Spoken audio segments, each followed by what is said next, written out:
Пані та панове, мене звати Андрій Шевченко, і від імені команди медіа-центру Україна Укрінформ я вітаю всіх журналістів, які розповідають світу про нашу битву. Ladies and gentlemen, my name is Andriy Shevchenko, and on behalf of the whole team of Ukraine Media Center Ukrinform, I want to thank all the journalists who tell the world the truth about our fight for freedom. Today was another missile strike on Ukraine by Russians. We are informed that 69 missiles were launched against Ukraine, and we will be talking about this strike and other strikes with our today's guest, Oleksandr Khorunzhyy, the press officer of the State Emergency Service of Ukraine. Mr. Oleksandr, what can you say about the morning strikes inflicted by Russia against Ukraine? Good afternoon, everybody. Glory to Ukraine. As to the operative information about the massive missile strike on Ukraine, we can say that in the aftermath of this strike, 10 regions were damaged, 28 facilities were damaged.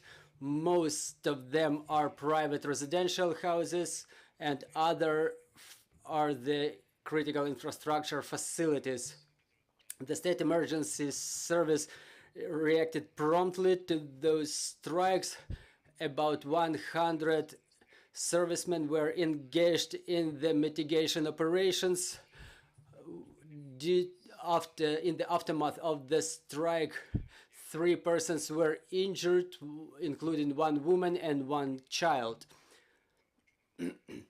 Besides, I would like to emphasize that State Emergency Service reconnected the generators. 87 generators are connected to the grid in total for supplying the electric power to the critical infrastructure installations and socially important facilities such as hospitals. I would like to stop specifically on Kyiv. Today our operative center received a report about this strike in Darnitska, Pechersk, Solomiansky and Holosiyevsky districts of the capital.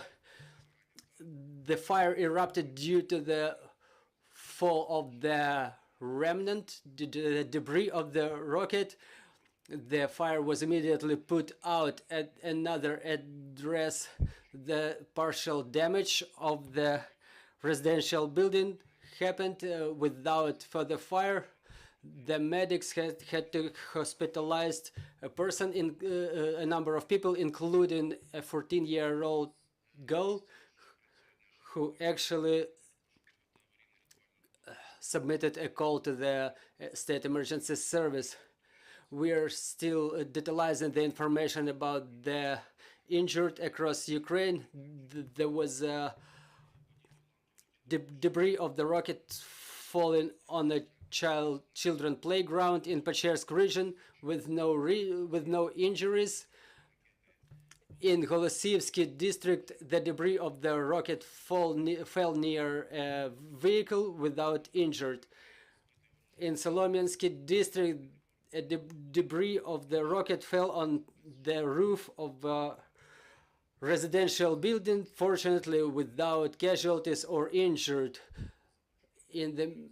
Once again, I will repeat myself, around 100 servicemen and 15 units of State Emergency Service material were engaged in mitigation of the aftermath. Can you give us a few comments about the fire in the private residential building and its mitigation in the Osakorki district, in the Osakorki neighborhood, when the unit set out on a mission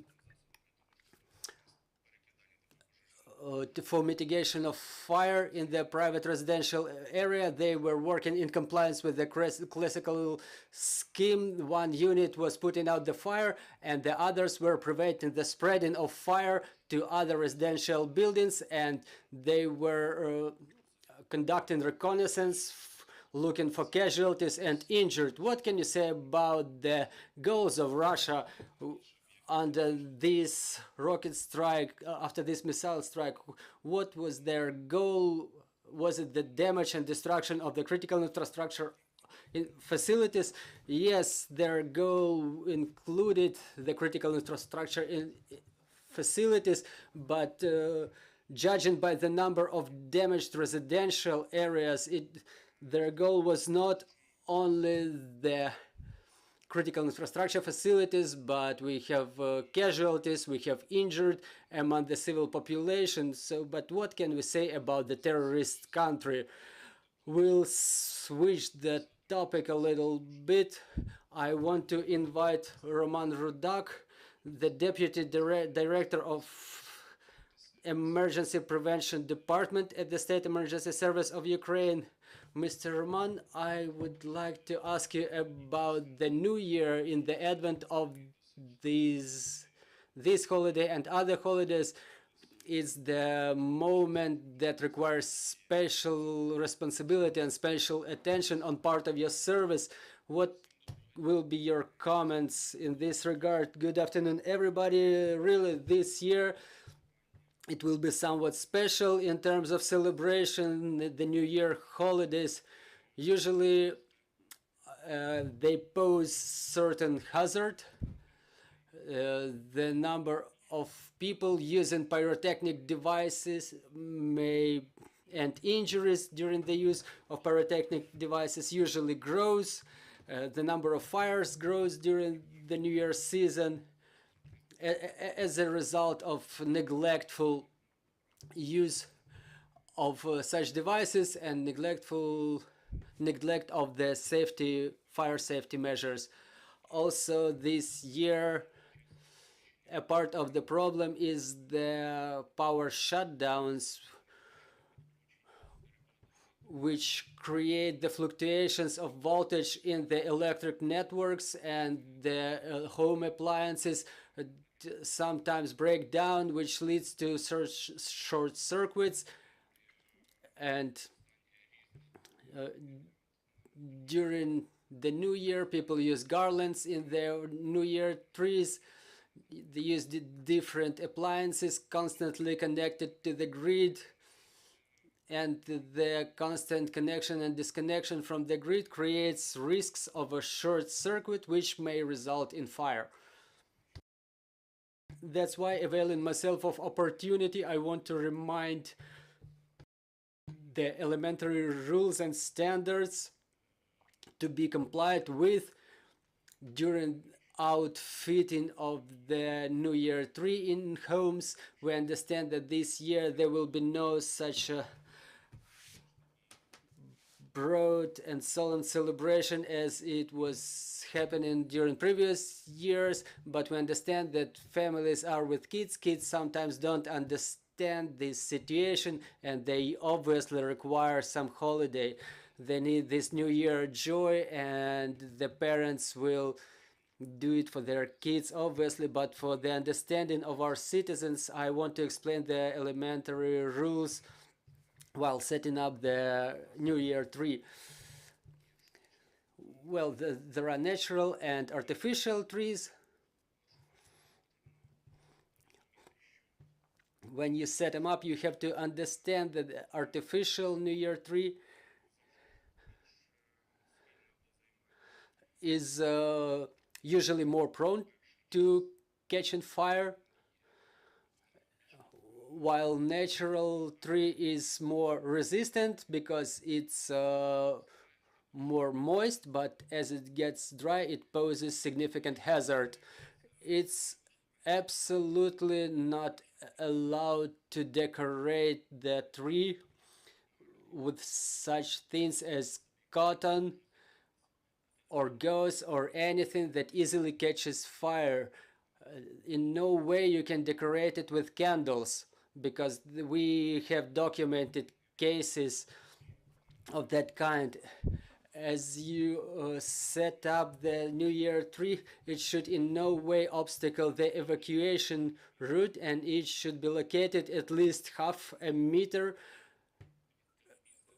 away from any home appliances, specifically heating devices or heating radiators, wall radiators. Also, as you decorate the New Year tree, And if you use the garlands, make sure those garlands are certified. Pay attention to the integrity of the garland. Make sure it's not damaged, it's not torn. Make sure it's not glimmering, because glimmering may be a sign of a short circuit. Also, in case it eventually catches fire, in case the tree catches fire, don't panic. First of all, switch the garland out of the socket, pull the garland out of the socket, and try to put out the fire. If it doesn't pose a hazard to your health and safety, put out the fire by yourself. Also, you have to understand that the artificial New Year tree cannot be, the fire on the New Year tree cannot be put out using water. Just have something to cover it with, like a blanket. Well, obviously the best way is to have a fire extinguisher at hand. The natural New Year tree, in case of natural New Year tree, you can use sand or water or a blanket as well. If you understand that you are unable to put out the fire by yourself, you have to immediately call 101, call the emergency service, who will react promptly, and they will help you with putting out the fire on your tree. Meanwhile, we will see if there are questions in the studio. Meanwhile, I will ask you about the use of pyrotechnical devices. There are restrictions for their use in many regions of Ukraine. What do people have to know about that? Well, during the martial law in the country, any use of pyrotechnic devices is strictly prohibited. That's it. But the rules, the standards of use of the pyrotechnical devices are usually set out on the packing by the manufacturer, and it shows the distance to set up, if it's a firework, how it should be fixed, how it should be attached to the ground. Usually it's made using some heavy objects. People have to stay at certain distance and to stay away from such a pyrotechnic device within a certain period of time. Also, there is an age restriction, for example, when children can be given such pyrotechnic devices. But again, I'm reminding you that during the martial law, any use of pyrotechnic devices is strictly prohibited. I have a question to both of you. That one who thinks it's more purposeful to respond. What's your evaluation of the situation in European homes in terms of evaluation of additional fire hazard? We understand that due to the barbaric attacks by the Russians, many Ukrainian families have to resort to some, so to say, creative, non-standard ideas in terms of lighting. Well, objectively, the situation deteriorated, as I mentioned, during the power shutdowns. The people switched to alternative power sources such as generators, electric radiators, and other kinds of power supply devices like power banks and other devices of this category. So during their connection or disconnection from the grid, such facts may result in such it may pose risk of hazard. Well, talking about the increase of the fire cases, so we see that the number of fire grows 18.7% lately, specifically as a result of use of the heating devices, the furnaces, and the violation of the fire safety rules. And statistics confirm it.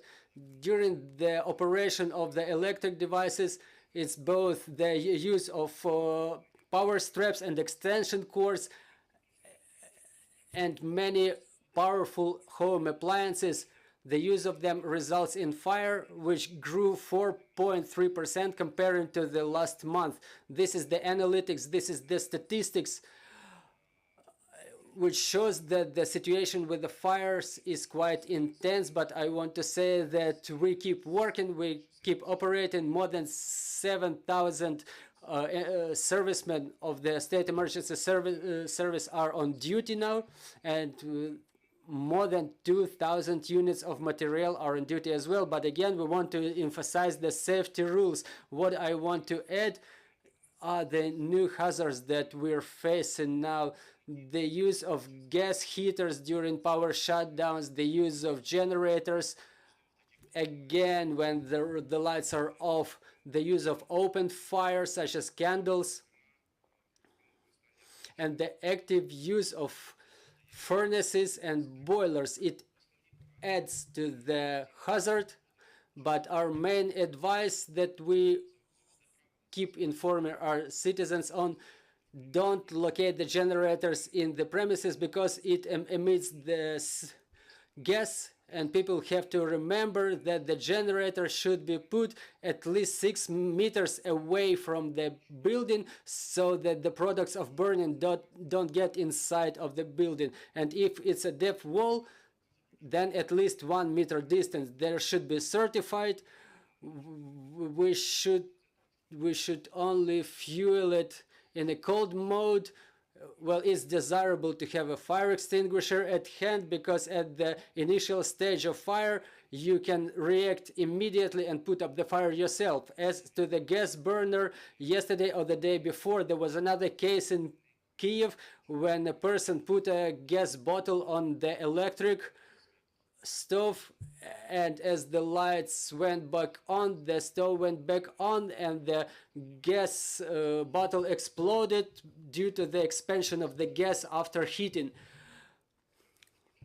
It resulted in certain damage and injuries by suffered by a girl. So there was an explosion in an apartment. The windows were destroyed. Oleksandr, Khorunzhyy, Rudak, State Emergency Service. Thank you for this conversation. Thank you for this briefing. We call everybody to follow our announcements. Stand with Ukraine.